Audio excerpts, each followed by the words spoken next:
Ever wondered why humans didn't just swim across the oceans? Maybe because they didn't want to look like prunes all the time. Now let's take a stroll down memory lane to the dawn of maritime adventures. Picture this: early humans, standing at the edge of a body of water, a river perhaps. They needed to get to the other side, but how? Swimming was an option, sure, but not the most efficient one. Plus, who wants to get their loincloths all soggy, right? So what did they do? They looked around, saw some hefty logs lying around, and thought, these things float. And there it was, the birth of water transport. They would mount these logs, balancing gingerly, and paddle their way across. It was a simple solution, but hey, it worked. But logs were just the beginning. As time went by, our ancestors got a little more adventurous and creative. They started binding several logs together, creating rafts. These were a definite upgrade. They were sturdier, could carry more people and goods, and there was less of a chance of toppling over and getting an unexpected bath. Now imagine trying to cross an ocean on one of these early rafts. You'd be sitting on hard, uneven logs for weeks, maybe even months. Talk about a numb backside. Makes you appreciate the plush seats and smooth ride of a modern cruise ship, doesn't it? And let's not forget about the food situation. There were no fancy buffets or room service on these early voyages. It was a case of catch as catch can. If you were lucky, you might snag a fish or two. If not, well, let's just say you'd get to know your fellow passengers very well. So there you have it, the humble beginnings of maritime travel. From logs to rafts, our ancestors braved the waters with little more than their ingenuity and courage. So that's how we started, folks, floating around on logs like beavers. Once we got tired of clinging to logs, we decided to hollow them out, and voila, the canoe was born. And thus began the age of canoes and kayaks, a time when we upgraded from log clinging to something far more sophisticated, and let's face it, a whole lot safer. The canoe, a true testament to human ingenuity, was essentially a hollowed-out log, but don't let its simplicity fool you. This vessel was a game-changer, allowing for easier and more efficient travel on water. Indigenous peoples of North America, for instance, used canoes for everything from daily commuting to going on fishing expeditions. Meanwhile, halfway across the world in the Pacific Islands, the story was quite similar. The only difference was the name. They called theirs kayaks instead of canoes. Like their North American counterparts, Pacific Islanders used these vessels for transportation, fishing, and even for a bit of whale hunting. Now, navigating these vessels was no child's play. Imagine trying to balance on a log while attempting to steer it in the right direction. It's a bit like trying to do yoga on a skateboard, going downhill. It required a great deal of skill, something that was often passed down from generation to generation. In fact, becoming a skilled canoe or kayak navigator was a rite of passage in many cultures. You know how today we get excited about getting our driver's license? Well, back then, it was all about earning your paddling stripes. Canoes and kayaks were not just modes of transportation. They were lifelines, a means to explore, to trade, to hunt. They were symbols of human resilience and adaptability. These humble vessels laid the foundation for the maritime world as we know it today. They were the precursors to the mighty ships that would come to dominate the seas.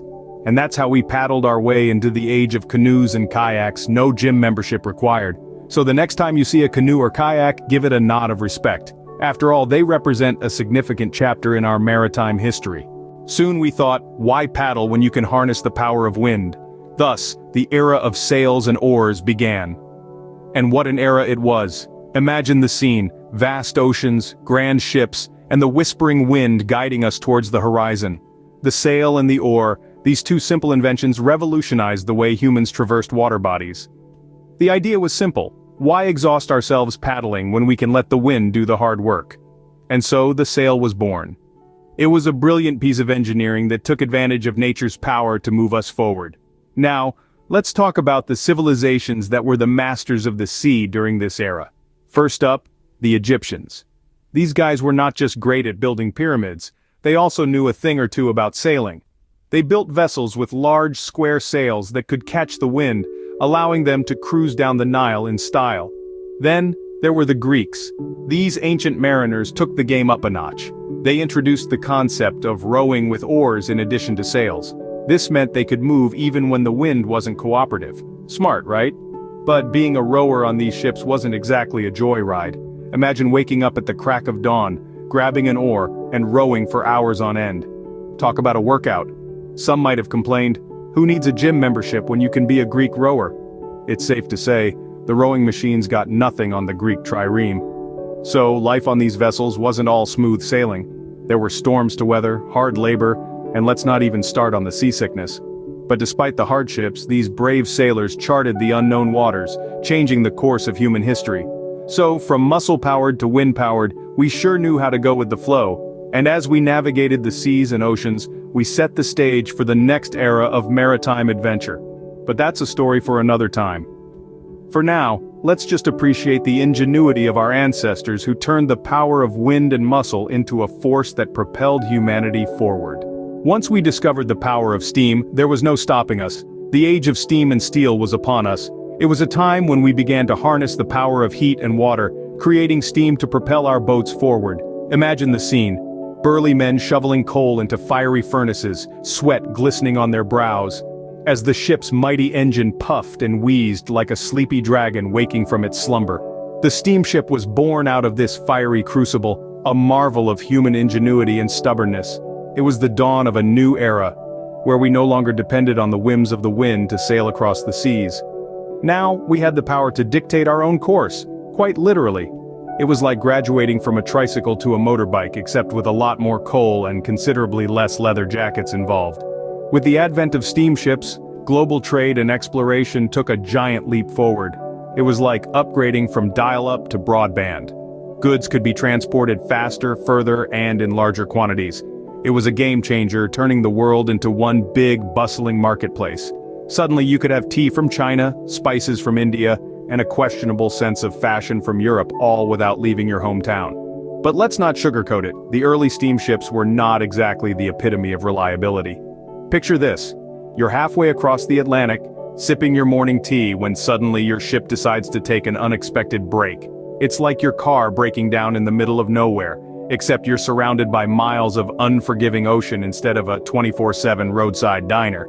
It was a risky business, but then again, no great adventure comes without a bit of danger, does it? And that's how we steamed our way into the modern age, chugging along like a kettle on steroids. Fast forward a few years, and here we are in the age of luxury liners and massive cargo ships. Now, isn't that a leap and a splash from our humble beginnings on logs and canoes? Let's talk about the modern marvels of shipbuilding.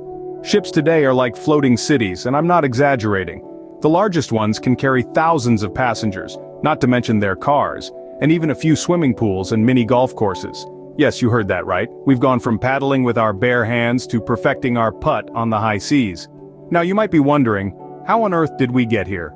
Well, advances in technology, materials, and design have all played a part. Steel replaced wood, engines replaced sails, and computers replaced, well, a lot of things actually. But it's not just about size and strength. Modern ships are also smarter. With advanced navigation systems and state-of-the-art safety features, they can travel faster, further, and safer than ever before. It's like they've eaten their spinach and aced their exams all in one go. And let's not forget about the luxury liners. These are the floating palaces of our dreams, complete with five-star restaurants, Broadway-style theaters, and more pools than you can shake a flip-flop at. Imagine that. We've gone from catching fish for dinner to being served caviar on the deck. So you see, shipbuilding has come a long way. From humble canoes to hulking cargo ships, from simple rafts to sophisticated liners, it's a journey that tells the story of human innovation, ambition, and dare I say, buoyancy. And that's how we went from floating on logs to cruising on luxury liners. So next time you're luxuriating on a cruise, spare a thought for our ancestors clinging to their logs.